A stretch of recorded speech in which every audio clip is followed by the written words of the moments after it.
क्या आपको पता है कि दुनिया का सबसे लंबा टनल कैसे बनाया गया और इस टनल को बनाने में कौन कौन सी मुश्किलों का सामना करना पड़ा? चलिए ये सब जानते हैं आज के इस वीडियो में। ये टनल जो आप देख रहे हैं ये कोई मामूली टनल नहीं, बल्कि ये समंदर के नीचे से गुजरने वाला दुनिया का सबसे बड़ा टनल है। समंदर के बॉटम से भी 250 फीट नीचे बना ये 50 किलोमीटर लंबा टनल वो मेगा प्रोजेक्ट है जिसको इंजीनियर दुनिया का 7वां अजूबा कहते हैं। इसकी सबसे बड़ी वजह इसकी कंस्ट्रक्शन है। 13,000 वर्कर्स का एक साथ इंतहाई मुश्किल हालात पे काम करना और जमीन के ऐसे हिस्से में खुदाई करना जिसके ऊपर पूरे समंदर का वजन पड़ रहा हो। एक छोटी सी भी गलती इस टनल को पानी से भरकर इंसान और मशीन दोनों को हमेशा हमेशा के लिए दफन कर सकती है, और वो भी सिर्फ चंद सेकंड्स में। करीब 13,000 साल पहले आखिरी आइस एज जब खत्म हो रही थी तो उसने आज के इंग्लैंड और यूरोप को एक दूसरे से अलग कर दिया था। इनकी सेपरेशन की वजह बना समंदर का ये हिस्सा जिसको आज इंग्लिश चैनल कहा जाता है। वैसे तो ये चैनल काफी फैला हुआ है, लेकिन इस पॉइंट पे आकर ये काफी नैरो हो जाता है और यहीं पर इंग्लैंड और फ्रांस एक दूसरे से 33 किलोमीटर से दूर होते हैं। हिस्ट्री में कई बार इस दूरी को खत्म करने की कोशिश की जा चुकी है, लेकिन ये एक्सपेरिमेंट कई जाने गंवाने के बाद बंद कर दिए गए थे क्योंकि शायद तब टेक्नोलॉजी बहुत लिमिटेड हुआ करती थी। लेकिन 20वीं सदी के आखिर में जब टेक्नोलॉजी आगे की तरफ कदम बढ़ा रही थी तब एक बार फिर से इंग्लैंड और फ्रांस को आपस में जमीनी कनेक्शन से जोड़ने के बारे में सोचा गया। ये 1980 का दौर था जब बड़ी से बड़ी मशीनरी बनाना भी पॉसिबल था। मशीन के अलावा एक और चैलेंज भी था और वो था इंग्लैंड को मनाना। जी हाँ, इंग्लिश चैनल के ठंडे पानी ने हमेशा इंग्लैंड को दुश्मनों पर भारी हाथ दिया है। नेपोलियन से लेकर हिटलर तक इंग्लैंड के कई दुश्मनों ने इस पर कब्जा करने का प्लान बनाया, लेकिन वो इंग्लिश चैनल की सख्त कंडीशंस ही थी जिसने इंग्लैंड का पलड़ा हमेशा भारी रखा। वर्ल्ड वॉर 2 में हिटलर ने तो फ्रांस के कैलेनोमी गांव से एक अंडर वाटर टनल खोदने का सीक्रेट प्रोजेक्ट भी लॉन्च किया था ताकि इंग्लैंड पर काबू पाया जा सके, लेकिन ये प्रोजेक्ट कभी शुरू नहीं हो सका।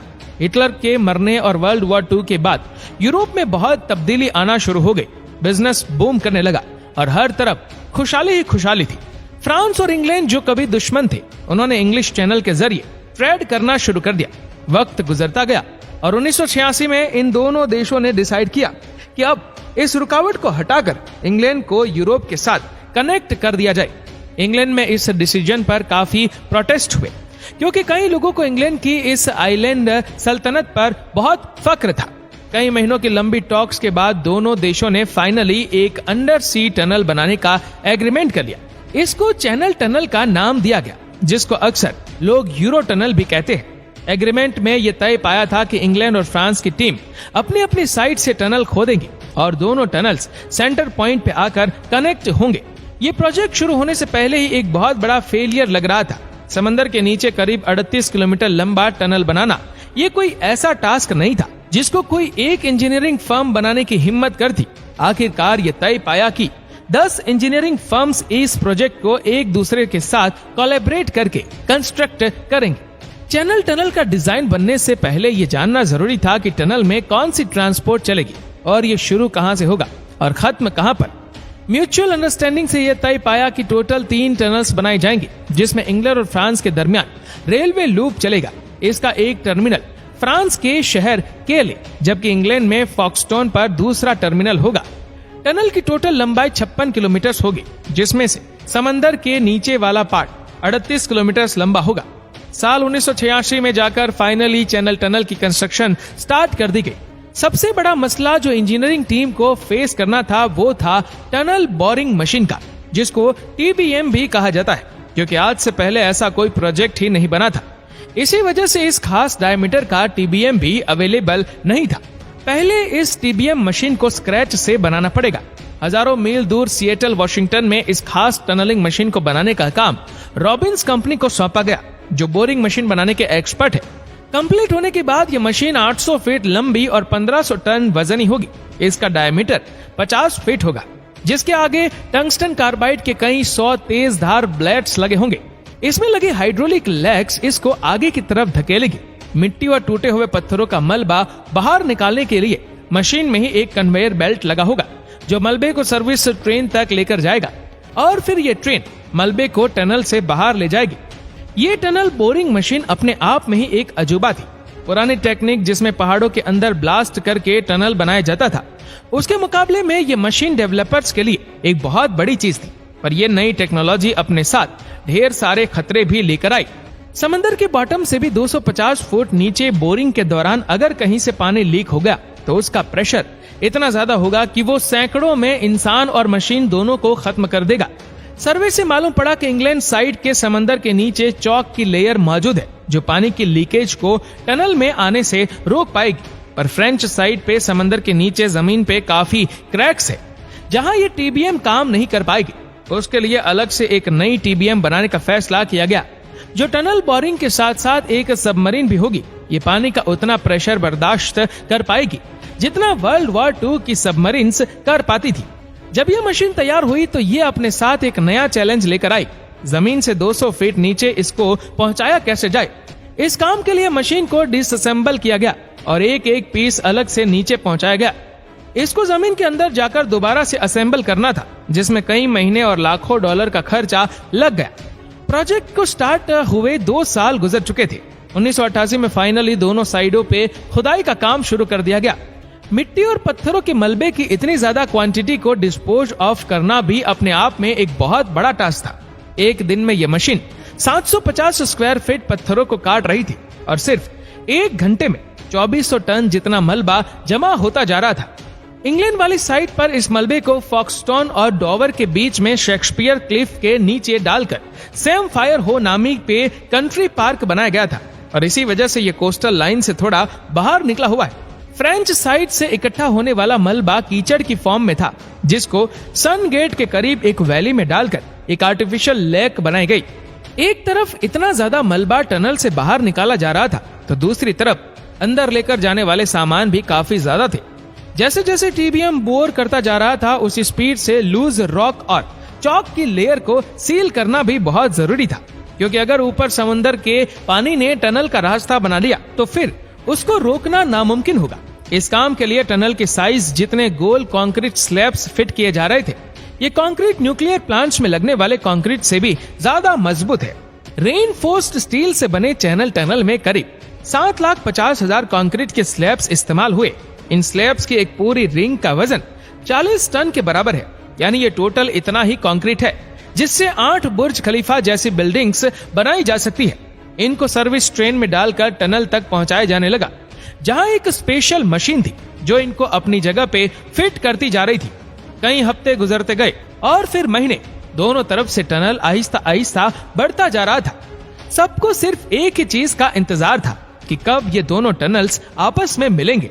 लेकिन ये काम जितना देखने में और सुनने में आसान लग रहा है, हकीकत में काफी ज्यादा कॉम्प्लिकेटेड था। दोनों टीबीएम अगर ठीक पोजीशन में आगे नहीं बढ़ेगी तो जाहिर है दोनों टनल समंदर के नीचे एक दूसरे से कभी नहीं मिल पाएंगे। इस मसले के सॉल्यूशन के लिए laser beam guidance system use किया जा रहा था। एक लेजर इंग्लैंड वाली मशीन में लगा था तो दूसरा फ्रेंच मशीन में। दोनों गाइडेंस सिस्टम आपस में एक दूसरे से वायरलेसली कनेक्टेड थे। जब भी कोई एक मशीन अपनी पोजीशन बदलती तो गाइडेंस सिस्टम मेन कंप्यूटर को सिग्नल भेजकर हाइड्रोलिक जैक से बोरिंग मशीन के हेड की पोजीशन चेंज करवा देता था, जिससे दोनों टनल्स वापस से एक दूसरे के साथ अलाइन हो जाते थे। ये गाइडेंस सिस्टम सही से काम कर भी रहा था कि नहीं, इसको कंफर्म करने के लिए आखिरी 100 मीटर के फासले पर दोनों मशीन्स बंद कर दी जाएंगी और फिर अगली साइड पे एक स्टील रोड भेजकर कंफर्म किया जाएगा कि वाकई दोनों टनल्स की पोजीशन एक्यूरेट है कि नहीं। 3 साल की लगातार बोरिंग के बाद आखिरकार अब वो वक्त आ चुका था जब बीच का फासला सिर्फ 100 मीटर रह गया और प्लान के मुताबिक एक स्टील रोड भेजी गई। दोनों टनल्स की पोजीशन ऑलमोस्ट एक्यूरेट थी, सिर्फ इनमें 10 इंच का डिफरेंस था जो कि अलाउड लिमिट में ही आता है। अब इंजीनियरिंग टीम का सबसे बड़ा और सबसे कड़ा इम्तिहान था। दोनों टीबीएम में से एक को सुसाइड कराना बहुत जरूरी था। जी हाँ, क्योंकि दोनों टनल्स में 2 फुट मोटे कंक्रीट स्लैब्स लग चुके थे, यानी टनल का डायमीटर 50 फीट से कम होकर अब 46 फीट बचा था और बोरिंग मशीन का डायमीटर 50 फीट था। काम खत्म होने पर 50 फीट बड़ी मशीन 46 फीट की टनल में से वापस तो बाहर आ नहीं सकती। इसीलिए इस मसले का सोल्यूशन ये निकाला गया कि दोनों में से एक मशीन को रास्ते से हटाना पड़ेगा, जिसको इंजीनियर्स मैकेनिकल सुसाइड कहते हैं। तो ये बलि चढ़ाई गई इंग्लैंड वाले टीबीएम पर। इसका एंगल चेंज करके इसको जमीन की तरफ किया गया और कई 100 फीट नीचे जाने के बाद इसको वहीं छोड़ दिया गया जहां आज तक ये दफन हुई पड़ी है। अब कंस्ट्रक्शन का फाइनल मोमेंट करीब आ चुका था। फ्रेंच टीबीएम आगे बढ़कर फाइनली इंग्लैंड टनल से जा मिला और यहाँ पहुंचकर फ्रेंच टीबीएम को डिसअसेंबल करके बाहर निकाल लिया गया। अब आप सोच रहे होंगे कि डिसअसेंबल तो इंग्लैंड टीबीएम को भी किया जा सकता था, तो फिर उसको दफन क्यों किया? असल में बोरिंग मशीन को डिसअसेंबल करने में जितना खर्चा हो रहा था उससे कम खर्चे में नई मशीन तैयार हो जाती। इसलिए कंपनी पहले देखती है कि उनको कौन सा ऑप्शन कम नुकसान देगा। इसी तरह यह फैसला किया जाता है कि इसको हमेशा हमेशा के लिए दफन करना है या फिर वापस बाहर निकालना है। 13,000 सालों में पहली बार दोनों कंट्रीज के दरमियान दोबारा से लैंड कनेक्शन बनने जा रहा था। इस इवेंट के लिए जितने भी वर्कर्स काम कर रहे थे, हर कंट्री का एक एक वर्कर चुना गया। उन्होंने आखिरी चौक की लेयर को मैन्युअली जैक हैमर से तोड़ा और मीडिया इवेंट के लिए एक दूसरे से फ्लैग्स एक्सचेंज किए। हजारों साल पहले एक ग्लेशियर्स की वजह से जुदा होने के बाद फाइनली अब इंग्लैंड और फ्रांस दोबारा से जुड़ चुके थे, जिसको सेलिब्रेट करने के लिए जश्न मनाया गया।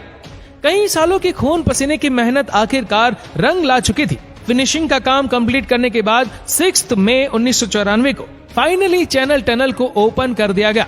इस प्रोजेक्ट में होने वाले खर्चे को अगर आज की डेट में एडजस्ट किया जाए तो ये 12 अरब पाउंड यानी 1190 अरब रुपए बनते। कंस्ट्रक्शन के पीक पर चैनल टनल में 13,000 वर्कर्स काम करते थे, जबकि 10 वर्कर्स काम के दौरान मारे भी गए। इस पूरे प्रोजेक्ट में टोटल 3 टनल्स हैं, 2 ट्रेन्स के लिए और एक छोटा टनल बनाया गया है जिसको इमरजेंसी में इस्तेमाल किया जाता है।